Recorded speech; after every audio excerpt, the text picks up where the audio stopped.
Okey, so sekarang ni kita nak sambung bahagian kedua untuk proses aloe vera ni. Okey, ni sekarang ni dah lebih daripada sehari dah saya biarkan dia berdiri. Nampak tak belah bawah dia semua hitam. Semua bahagian beracun tu dah turun ke bawah. Jadi saya nak proses, saya nak basuh bersih-bersih aloe vera ni dan saya potong je lah bahagian bawah yang hitam tu. You all boleh tengok bahagian yang bahagian yang seterusnya tu nampak elok. Yang ni hitam, lepas tu atas dia tu dah jernih dah. Jadi saya proses macam ni semua sekali. Lepas tu saya buang bahagian tepi yang tajam tu, saya potong pendek sikit untuk senang saya korek gel dia tu nanti. Ni langkah pertama yang saya buat lah.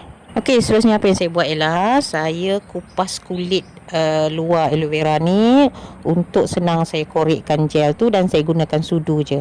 Lepas tu saya kumpulkan dah satu tempat. So daripada 4 keping daun tu tadi, banyak ni lah saya dapat. Okey, gel yang saya kumpul ni saya masukkan dalam bekas untuk saya blend lah. Blend. Lepas dia dah hancur semua, saya masukkan ke dalam bekas yang saya nak freezekan dia. Saya nak jadikan dia freeze sebab senang saya nak buat line nanti. Okey, nanti kita sambung bahagian ketiga.